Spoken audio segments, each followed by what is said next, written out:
कभी सोचा है कि एक यात्रा सिर्फ एक जगह से दूसरी जगह जाना नहीं, बल्कि खुद के अंदर झांकने का एक मौका हो सकती है। आज हम बात करेंगे बड़ा चार धाम यात्रा की, एक ऐसी तीर्थ यात्रा जो पूरे भारत के कोने कोने तक फैली है और कहते हैं कि ये आत्मा को एक नई दिशा देती है। तो चलिए इस पवित्र सफर की गहराइयों में उतरते हैं। देखिए, इस यात्रा का जो वादा है वो बहुत बड़ा है। कहते हैं कि जो भी इन चारों धाम की यात्रा पूरी कर लेता है वो जीवन के 4 पुरुषार्थों को पा लेता है।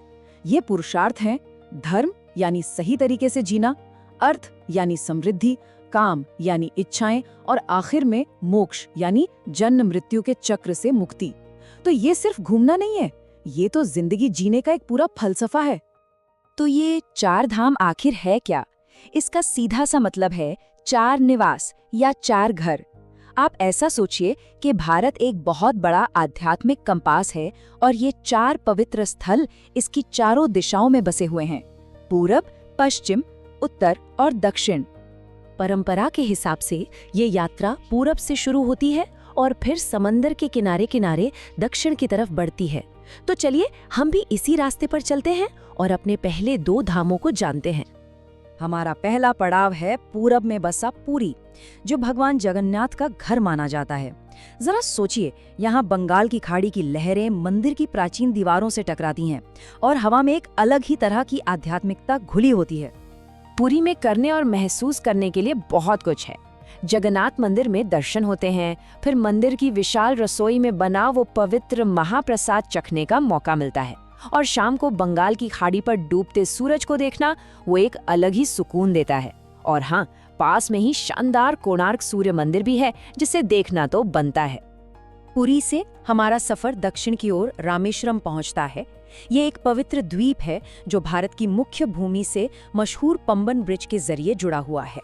ये पुल अपने आप में इंजीनियरिंग का एक कमाल है, जो समंदर के ऊपर से गुजरता हुआ तीर्थयात्रियों को उनके मंजिल तक ले जाता है। रामेश्वरम में भक्त रामनाथा स्वामी मंदिर में प्रार्थना करते हैं, जो 12 पवित्र ज्योतिर्लिंगों में से एक है। यहाँ के 22 पवित्र कुंडों में स्नान करने की भी एक गहरी मान्यता है। और धनुषकोडी की यात्रा करना तो बिल्कुल मत भूलिएगा।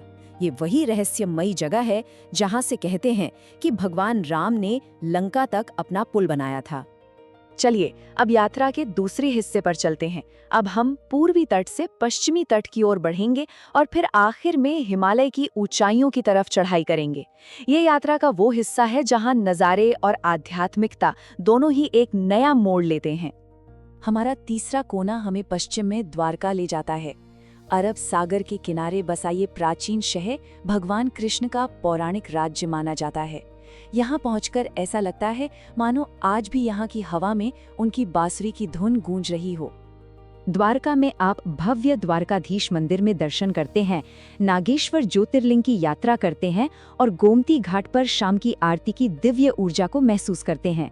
बेट द्वारका द्वीप तक नाव से जाना इस अनुभव को और भी यादगार बना देता है।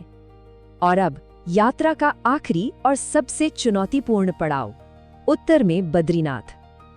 ये पवित्र धाम हिमालय के ऊंचे ऊंचे पहाड़ों के बीच बसा है। यहाँ तक पहुँचने के लिए मजबूत इरादे और आस्था दोनों की ही जरूरत पड़ती है। यहाँ आप भगवान विष्णु को समर्पित बद्रीनाथ मंदिर के दर्शन करते हैं, तप्त कुंड के कुदरती गर्म पानी के चश्मे में अपनी सारी थकान मिटाते हैं और तिब्बत सीमा से ठीक पहले भारत के आखिरी गांव माणा को भी देख सकते हैं।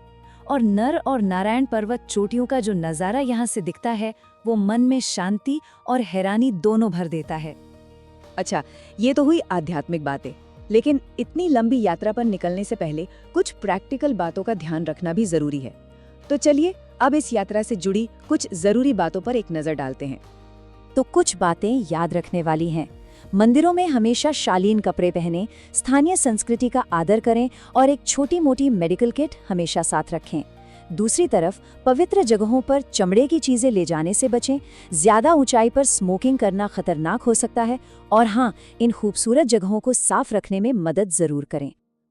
ये यात्रा सिर्फ आत्मा के लिए ही नहीं बल्कि ज़बान के स्वाद के लिए भी एक खोज है। जैसे जैसे आप एक जगह से दूसरी जगह जाते हैं, खाना भी बदलता है। पुरी में मंदिर का वो दिव्य महाप्रसाद मिलता है, रामेश्वरम में हल्की फुल्की दक्षिण भारतीय थाली, द्वारका में मीठे और नमकीन स्वाद वाली गुजराती थाली और बद्रीनाथ में आपको गरम और ताकत देने वाली पहाड़ी थाली मिलती है। तो चलिए अब वापस इस यात्रा के असल मकसद पर आते हैं। ये जो इतना लंबा सफर है, ये आखिरकार एक गहरे आध्यात्मिक मतलब से कैसे जुड़ता है और मुक्ति की ओर ले जाता है, आइए देखते हैं। और यहीं पर इस पूरी यात्रा का निचोड़ है। हर धाम जिंदगी के एक लक्ष्य को दिखाता है। पुरी हमें धर्म और भक्ति का पाठ पढ़ाता है। रामेश्वरम हमें बिना किसी स्वार्थ के कर्म करने का रास्ता दिखाता है। द्वारका हमें आध्यात्मिक ज्ञान की ओर ले जाता है। और आखिर में बद्रीनाथ है परम मुक्ति यानी मोक्ष का प्रतीक। आमतौर पर इस पूरी यात्रा को करने में 15 दिन लगते हैं, लेकिन ये सिर्फ 15 दिन नहीं है। ये आध्यात्मिक बदलाव और खुद को खोजने के वो 15 दिन हैं जो जिंदगी भर याद रहते हैं। और ये सफर हमें एक बड़े सवाल पर लाकर छोड़ देता है। आखिर वो कौन सी यात्रा है जो किसी की पूरी जिंदगी को एक मतलब देती है? हो सकता है वो ये 4 धाम की यात्रा हो, या शायद कोई और निजी खोज। ये सोचने वाली बात है ना? नमस्ते। सोचिए एक ऐसी जगह के बारे में जहां आस्था का समंदर असल में समंदर के किनारे से मिलता है और जहां देवता खुद अपने भक्तों से मिलने के लिए सड़कों पर निकलते हैं। जी हां, आज हम जगन्नाथपुरी की यात्रा पर चल रहे हैं। ये सिर्फ एक सफर नहीं, बल्कि एक बहुत ही गहरा आध्यात्मिक अनुभव है। इस विश्लेषण से हम समझेंगे कि इस दिव्य धाम की यात्रा की योजना कैसे बनाई जाए और इसका असली मतलब क्या है। तो सवाल ये उठता है कि आखिर जगन्नाथपुरी भारत के सबसे पवित्र स्थानों में से एक क्यों है? ऐसा क्या खास है यहाँ? इसी सवाल का जवाब इस पूरी यात्रा के आध्यात्मिक महत्व की चाबी है। चलिए मिलकर इसका रहस्य जानते हैं। देखिए, इसका जवाब छिपा है 4 धाम की पवित्र अवधारणा में। ये भारत के 4 कोनों में बने वो 4 दिव्य स्थल हैं जिनकी यात्रा को मोक्ष का रास्ता माना जाता है। और पुरी पूर्व का वो धाम है जिसे खुद भगवान विष्णु का निवास स्थान कहा जाता है। और पुरी का जो दिल है ना, वो बसता है यहाँ के मुख्य देवताओं में। भगवान जगन्नाथ, जो श्री कृष्ण के ही एक रूप हैं, उनके साथ हैं उनके बड़े भाई बलभद्र और बहन सुभद्रा। यही दिव्य त्रिमूर्ति इस पूरी तीर्थ यात्रा के अनुभव का केंद्र है। तो फिर इस दिव्य अनुभव को महसूस करने के लिए एक यात्रा की योजना कैसे बनाई जाए? चलिए एक आदर्श 5 दिन के कार्यक्रम पर नजर डालते हैं जो आध्यात्मिकता और आसपास की खूबसूरती का पूरा अनुभव देगा। तो देखिए, यात्रा कुछ इस तरह आगे बढ़ेगी। पहला दिन होगा पुरी पहुंचने और शांत समंदर के किनारे सूर्यास्त देखने का। दूसरा दिन पूरी तरह से मंदिर दर्शन और महाप्रसाद के दिव्य अनुभव के लिए होगा। इसके बाद हम कोणार्क की वास्तुकला देखेंगे, चिल्का झील की प्राकृतिक सुंदरता का मजा लेंगे और 5वें दिन आखिरी दर्शन के साथ इस सफर को पूरा करेंगे। एक बहुत ही संतुलित यात्रा कार्यक्रम है। चलिए अब इस यात्रा के सबसे मुख्य, सबसे अहम अनुभव पर ध्यान देते हैं, यानी दूसरे दिन होने वाले मुख्य मंदिर के दर्शन पर। यहाँ जो चीज सबसे पहले हैरान करती है वो है इस मंदिर की भव्यता। इसका मुख्य शिखर 214 फीट ऊंचा है, मतलब करीब 20 मंजिला इमारत जितना ऊंचा। सोचिए, ये 12वीं शताब्दी की वास्तुकला का एक ऐसा चमत्कार है जो आज भी हमें हैरत में डाल देता है। देखिए, भगवान के दर्शन सिर्फ उन्हें देखना भर नहीं है, बल्कि एक पूरी पवित्र प्रक्रिया है। इसकी तैयारी सुबह सुबह ब्रह्म मुहूर्त में उठने से शुरू होती है। स्नान करके तन और मन को शुद्ध किया जाता है और फिर सुबह 5:30 बजे की पहली मंगल आरती में शामिल होना, ये एक ऐसा अनुभव है जिसे भुलाया नहीं जा सकता। और इस पूरे अनुष्ठान का समापन होता है पवित्र महाप्रसाद ग्रहण करके। अच्छा, मंदिर में दर्शन के लिए 2 तरह के विकल्प मिलते हैं। एक है सामान्य दर्शन, जिसकी लागत 100 रुपए है, और दूसरा है विशेष दर्शन, जो 250 रुपए का है। इसमें मुख्य द्वार से देवताओं को और करीब से देखने का मौका मिलता है। और महाप्रसाद, इसका अनुभव तो अपने आप में बिल्कुल अनोखा है। मंदिर के आनंद बाजार में, जिसे दुनिया की सबसे बड़ी खुली रसोई कहा जाता है, पकाया गया भोजन पहले भगवान को चढ़ाया जाता है और फिर जब ये प्रसाद भक्तों में बंटता है तो वो सिर्फ भोजन नहीं रहता, वो साक्षात आशीर्वाद बन जाता है। ठीक है, तो मुख्य मंदिर के दर्शन तो हो गए। अब चलिए मंदिर से थोड़ा आगे बढ़ते हैं और देखते हैं कि पुरी के आसपास और कौन सी खास सांस्कृतिक और प्राकृतिक जगह हैं जो इस यात्रा को और भी यादगार बना देती हैं। ये यात्रा सिर्फ मुख्य मंदिर तक ही नहीं है। यहाँ से आप जा सकते हैं कोणार्क के सूर्य मंदिर, जो अपनी अद्भुत पत्थर की नक्काशी के लिए एक यूनेस्को वर्ल्ड हेरिटेज साइट है, या फिर एशिया की सबसे बड़ी खारे पानी की झील चिल्का में डॉल्फिन देख सकते हैं। साथ ही गुंडिचा मंदिर और चंद्रभागा बीच भी देखने लायक जगह हैं। अब अपनी यात्रा की प्लानिंग करते समय ये जानना बहुत जरूरी है कि कहाँ पहुंचने में कितना वक्त लगता है। जैसा कि इस चार्ट में दिख रहा है, पुरी से कोणार्क पहुंचने में करीब 1 घंटा, चिल्का झील तक 1.5 घंटे और भुवनेश्वर एयरपोर्ट तक लगभग 2 घंटे का सफर है। अब आते हैं कुछ बहुत ही प्रैक्टिकल चीजों पर। अगर इस यात्रा पर जाने का मन बना रहे हैं तो ये जानकारी बहुत काम आने वाली है। इसे अपनी यात्रा की एक जरूरी गाइड समझ सकते हैं। किसी भी यात्रा के लिए बजट सबसे जरूरी होता है। ये टेबल 5 दिन की यात्रा के खर्च का एक अंदाजा देती है। मतलब यात्रा, रहने, खाने और दर्शन सब मिलाकर प्रति व्यक्ति कुल खर्च लगभग 12,000 से 15,000 रुपए के बीच आ सकता है, जो इस अविस्मरणीय अनुभव के लिए काफी वाजिब है। किसी भी पवित्र स्थान पर कुछ नियमों का पालन करना बहुत जरूरी होता है। यहाँ कुछ सरल क्या करें और क्या न करें बताए गए हैं, जैसे मंदिर में जाने से पहले स्नान करना और अंदर तस्वीरें न लेना। इन नियमों का पालन करने से यात्रा का अनुभव और भी अच्छा हो जाता है। अब सवाल आता है कि पुरी जाने का सबसे अच्छा समय कौन सा है? तो देखिए, अक्टूबर से फरवरी के बीच का जो सर्दियों का मौसम है वो सबसे अच्छा माना जाता है, क्योंकि मौसम काफी सुहावना रहता है। हाँ, अगर विश्व प्रसिद्ध रथ यात्रा का अनुभव करना है तो जून जुलाई में जाएं, लेकिन उस समय बहुत ज्यादा भीड़ के लिए तैयार रहना होगा। और हाँ, आखिर में एक छोटी सी पैकिंग लिस्ट। हल्के सूती कपड़े, आरामदायक जूते चप्पल, एक छाता, अपना पहचान पत्र और कोई भी जरूरी दवाइयां रखना बिल्कुल न भूलें। ये छोटी छोटी चीजें ये पक्का करेंगी कि यात्रा आरामदायक हो और कोई परेशानी न हो। तो इस पूरी बातचीत को हम इसी गहरे आध्यात्मिक विचार के साथ खत्म करते हैं। पुरी सिर्फ एक जगह नहीं है, ये एक ऐसा अनुभव है जहां ये माना जाता है कि भगवान खुद अपने भक्तों से मिलने आते हैं। ये एक ऐसी यात्रा है जो मन में एक गहरी शांति और भक्ति का भाव जगाती है। तो क्या ये यात्रा अगला आध्यात्मिक पड़ाव हो सकती है? अधिक जानकारी और अमेजिंग टूर पैकेज के लिए विजिट करें www.jullutrip.com। कॉल या व्हाट्सएप भी कर सकते हैं 8881705500 पर। चलिए आज चलते हैं भारत के एक ऐसे पवित्र कोने में जहां हर कदम पर आस्था और इतिहास की गूंज सुनाई देती है। हम बात कर रहे हैं रामेश्वरम की, एक ऐसी जगह जहां पौराणिक कथाएं, गहरी श्रद्धा और अद्भुत भूगोल एक दूसरे में मिल जाते हैं। देखिए, ये सिर्फ एक कहानी नहीं है, बल्कि यही वो कथा है जो रामेश्वरम की पूरी आध्यात्मिक शक्ति का आधार है। इसी एक घटना ने इस द्वीप को मोक्ष का द्वार बना दिया। तो आज के सफर में हम रामेश्वरम के हर पहलू को करीब से जानेंगे। इसकी दिव्य कथा से शुरुआत करेंगे, फिर यहाँ के पवित्र अनुष्ठानों को समझेंगे और आखिर में इस यात्रा को प्लान करने के लिए कुछ जरूरी बातें भी देखेंगे। तो सवाल यह है कि आखिर इस द्वीप में ऐसा क्या है जो इसे करोड़ों हिंदुओं के लिए इतना पवित्र बनाता है? चलिए इसके पीछे की दिव्य कथा को समझते हैं। जरा सोचिए, यह जगह भारत की 4 सबसे पवित्र यात्राओं में से एक 4 धाम का दक्षिणी दरवाजा है। बद्रीनाथ, द्वारका और पुरी के साथ मिलकर रामेश्वरम उस आध्यात्मिक घेरे को पूरा करता है जो पूरे भारत को एक धागे में पिरोता है। और बात यहीं खत्म नहीं होती, इसका महत्व और भी बढ़ जाता है, क्योंकि यहाँ के मुख्य मंदिर में 12 ज्योतिर्लिंगों में से एक मौजूद है। ज्योतिर्लिंग को भगवान शिव का साक्षात प्रकाश स्वरूप माना जाता है और इसी वजह से ये जगह शैव और वैष्णव दोनों ही भक्तों के लिए बहुत ज्यादा पूजनीय है।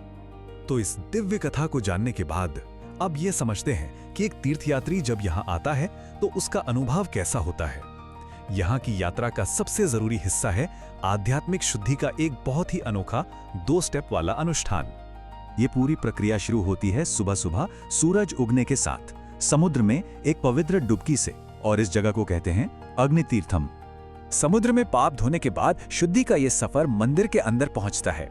यहाँ एक एक करके 22 पवित्र कुओं से स्नान किया जाता है। माना जाता है कि हर कुएं के पानी में अलग अलग औषधीय और आध्यात्मिक गुण हैं।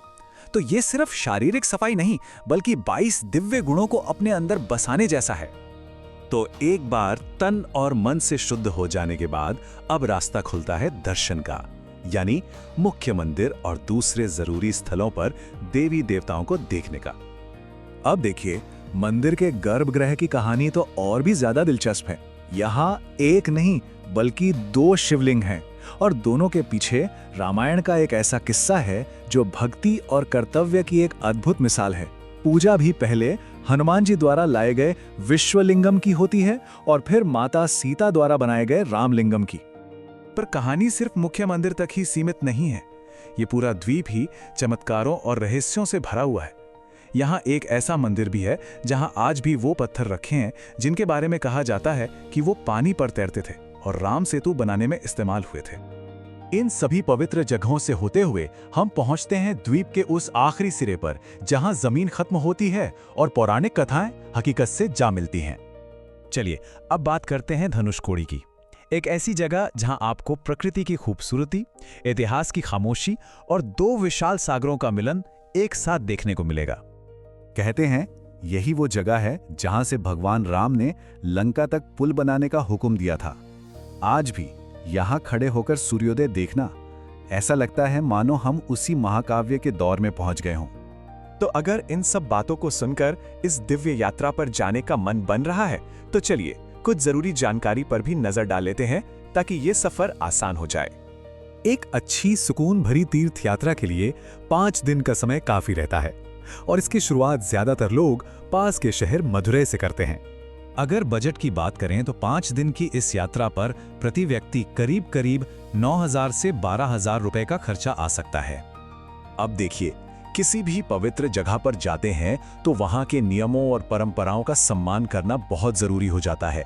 ये कुछ छोटी छोटी बातें हैं जिनका ध्यान रखने से ये यात्रा और भी ज्यादा सार्थक बन जाती है। अगर मौसम की बात करें तो सबसे अच्छा अनुभव सर्दियों के महीनों में मिलता है।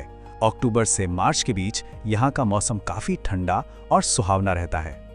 ये कहावत रामेश्वरम के एहसास को बिल्कुल सही ढंग से बयां करती है। ये वाकई एक ऐसी जगह है जो भक्ति, शुद्धि और मन की शांति का एक बहुत ही गहरा अनुभव देती है।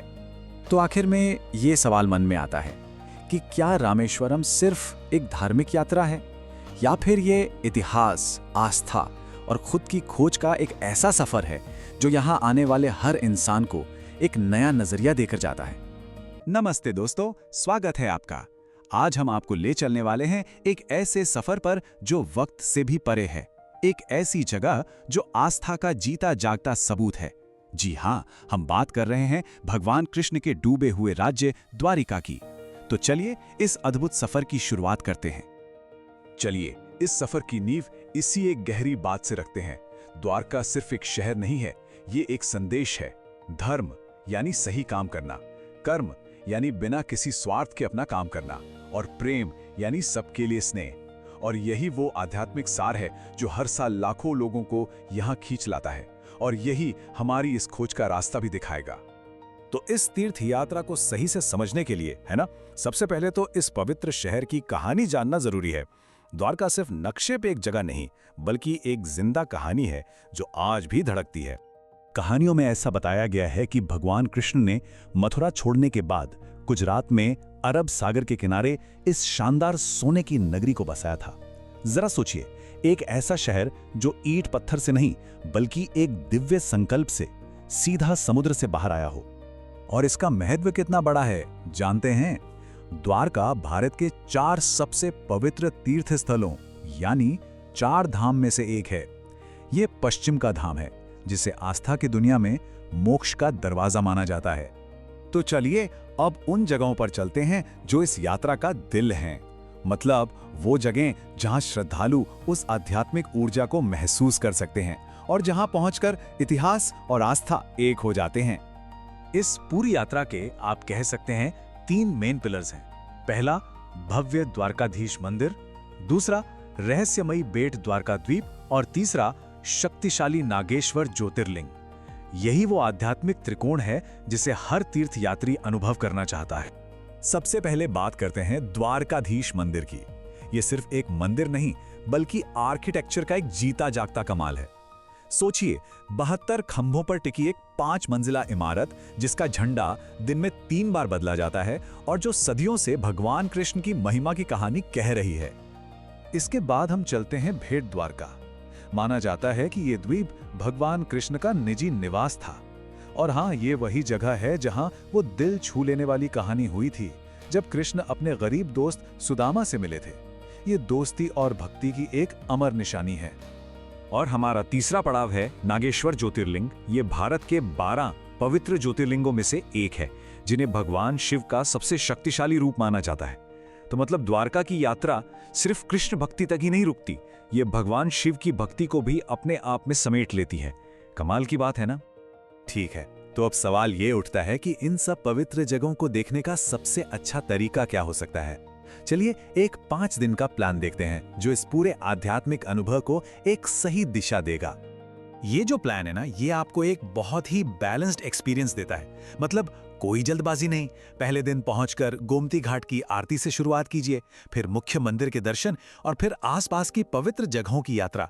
ये एक ऐसा सफर है जो आपको भाग दौड़ से बचाता है। चलो अब थोड़ी प्रैक्टिकल बातें कर लेते हैं, क्योंकि देखिए, अच्छी प्लानिंग होगी तभी तो ट्रिप का पूरा मजा ले पाएंगे बिना किसी टेंशन के। द्वारका पहुंचना वैसे काफी आसान है। अगर आप फ्लाइट से आ रहे हैं तो जामनगर और राजकोट सबसे पास के एयरपोर्ट हैं। ट्रेन से तो इसकी सीधी कनेक्टिविटी है ही, और सड़क से भी ये अहमदाबाद जैसे बड़े शहरों से अच्छी तरह जुड़ा हुआ है। अब सबसे बड़ा सवाल, जाएं कब? तो देखिए, सबसे बढ़िया टाइम तो होता है सर्दियों का, अक्टूबर से फरवरी के बीच, जब मौसम ठंडा और अच्छा रहता है। हाँ, अगर भीड़ भाड़ से बचना है तो गर्मियों में जा सकते हैं, लेकिन मॉनसून में समुद्र की लहरें काफी ऊंची होती हैं, तो कुछ जगहों पर जाना थोड़ा मुश्किल हो सकता है। और हाँ, बजट, ये बड़ा इंटरेस्टिंग है। आप देखिए, लगभग आधा खर्चा तो आने जाने में ही लग जाता है, और 40% रहने खाने पर। ध्यान देने वाली बात यह है कि दर्शन और गाइड जैसी चीजों पर खर्च बहुत कम है। मतलब ये यात्रा काफी किफायती है। तो कुल मिलाकर देखें तो 5 दिन की ट्रिप का एक एवरेज खर्चा पर पर्सन लगभग 12 से 15 हजार रुपए के बीच आता है।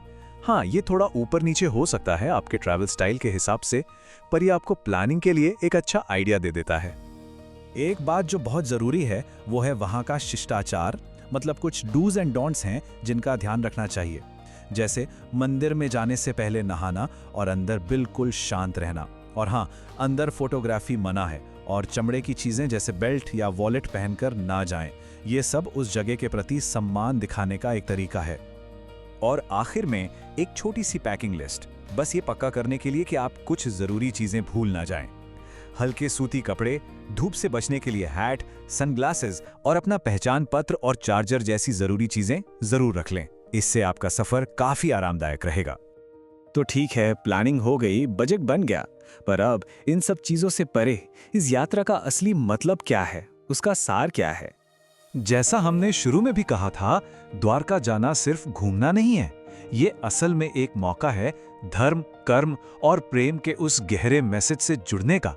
ये एक मौका है अपने अंदर झांकने का और जिंदगी को एक नई नजर से देखने का। तो हम आपको इसी एक सवाल के साथ छोड़कर जा रहे हैं कि आज के इस भाग दौड़ भरी जिंदगी में आस्था की ये पुरानी जगह हमारी आत्मा को आखिर क्या दे सकती हैं। इसका जवाब शायद हर किसी के लिए अलग हो, और वही इस यात्रा की असली खोज है। पवित्र अलकनंदा नदी के ठीक किनारे भगवान विष्णु का घर। और ये कोई ऐसी वैसी जगह नहीं, 3133 मीटर की ऊंचाई पर है। ये सिर्फ एक मंदिर नहीं, बल्कि आस्था का वो शिखर है जिसे मोक्ष का द्वार भी कहते हैं। तो फिर इस पवित्र स्थान तक पहुंचने का सफर कैसा होता है? ये एक 6 दिन की पूरी यात्रा है। हरिद्वार से शुरू होती है और हमें धीरे धीरे, कदम दर कदम उस दिव्य अनुभव के और करीब ले जाती है। तो ये रहा उस 6 दिन की यात्रा का पूरा रूट मैप। देखिए, पहले दिन हरिद्वार पहुंचना है, फिर हरिद्वार से जोशीमठ, जोशीमठ से बद्रीनाथ। चौथे दिन होंगे दर्शन, फिर माणा गांव घूमकर जोशीमठ वापसी, और छठे दिन जोशीमठ से वापस हरिद्वार। मतलब हर दिन एक नया पड़ाव और एक नया अनुभव। पहला दिन ये समझिए कि यात्रा के लिए मन को तैयार करने का दिन है। हरिद्वार में शाम की गंगा आरती का अनुभव, अरे वो तो कुछ और ही है।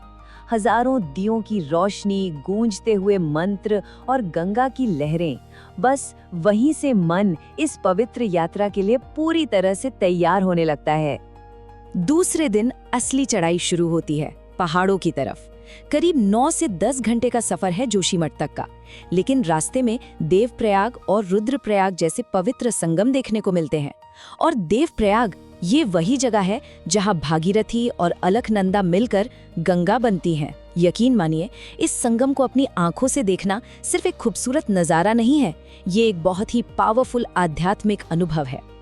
और तीसरे दिन हम पहुंच जाते हैं अपनी मंजिल पर, बद्रीनाथ। लेकिन यहाँ पहुंचते ही सीधा दर्शन नहीं होते, उससे पहले एक बहुत ज़रूरी रिचुअल है, तप्त कुंड में स्नान। ये प्राकृतिक गर्म पानी के झरने हैं और ऐसी मान्यता है कि इसका पानी शरीर और आत्मा दोनों को शुद्ध कर देता है। भगवान के दर्शन के लिए बिल्कुल तैयार। चौथा दिन, ये वो दिन है, वो पल है जिसका सबको बेसब्री से इंतजार रहता है। सुबह सुबह 4:30 बजे अभिषेक पूजा के साथ मंदिर के कपाट खुलते हैं और फिर भगवान बद्री विशाल की उस स्वयंभू मूर्ति के दर्शन होते हैं। सच कहूं तो ये एक ऐसा अनुभव है जिसे शब्दों में बता पाना बहुत मुश्किल है। और उस पर चारों तरफ नर नारायण और नीलकंठ पर्वत, ये नज़ारा उस पल को और भी ज्यादा दिव्य बना देता है। पांचवें दिन कहानी और भी दिलचस्प हो जाती है। हम पहुंचते हैं भारत के आखिरी गांव माणा। यहाँ पर है व्यास गुफा। कहते हैं कि इसी गुफा में बैठकर महर्षि वेद व्यास ने महाभारत की रचना की थी। सोचिए, इन पौराणिक जगहों की ऊर्जा को महसूस करने के बाद जोशीमठ के लिए वापसी का सफर शुरू होता है। और फिर आता है छठा दिन, यात्रा के समापन का दिन। जोशीमठ से वापस हरिद्वार की ड्राइव के साथ ये सफर पूरा हो जाता है। लेकिन एक बात है, तीर्थयात्री अपने साथ सिर्फ यादें लेकर नहीं लौटते, बल्कि एक अलग ही शांति और एक नई आध्यात्मिक ऊर्जा लेकर वापस आते हैं। ठीक है, तो इस दिव्य यात्रा की प्लानिंग करनी है तो किन बातों का ध्यान रखना जरूरी है? चलिए अब जरा तैयारी और नियमों पर एक नजर डाल लेते हैं ताकि सफर एकदम स्मूथ और सफल रहे। देखिए, सबसे पहला और सबसे जरूरी काम है रजिस्ट्रेशन। ये आप सरकार की ऑफिशियल वेबसाइट पर ऑनलाइन भी कर सकते हैं या फिर हरिद्वार या जोशीमठ पहुंचकर भी हो जाता है।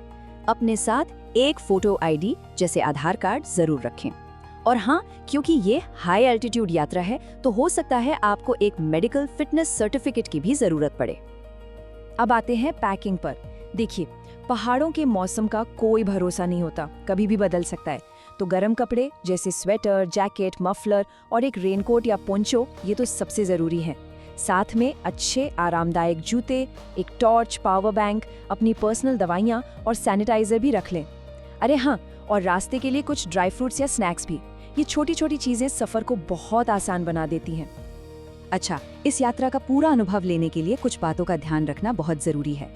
जैसे मंदिर में शालीन कपड़े पहनें और दर्शन से पहले स्नान जरूर करें। ये उस जगह की पवित्रता का सम्मान है। एक और जरूरी बात, मंदिर के अंदर फोटोग्राफी बिल्कुल मना है ताकि पूरा ध्यान सिर्फ दर्शन पर रहे। और हाँ, ज्यादा ऊंचाई पर हैं तो शरीर पर ज्यादा जोर न डालें, उसे एक्लिमेटाइज होने का समय दें। ये नियम सिर्फ यात्रा को बेहतर नहीं बनाते, बल्कि हमें उस अनुभव के प्रति और ज्यादा समर्पित भी करते हैं। और आखिर में बात करते हैं बजट की, मतलब इस पवित्र यात्रा के लिए कितना खर्चा आ सकता है। चलिए इस आखिरी और जरूरी पहलू पर एक नजर डालते हैं।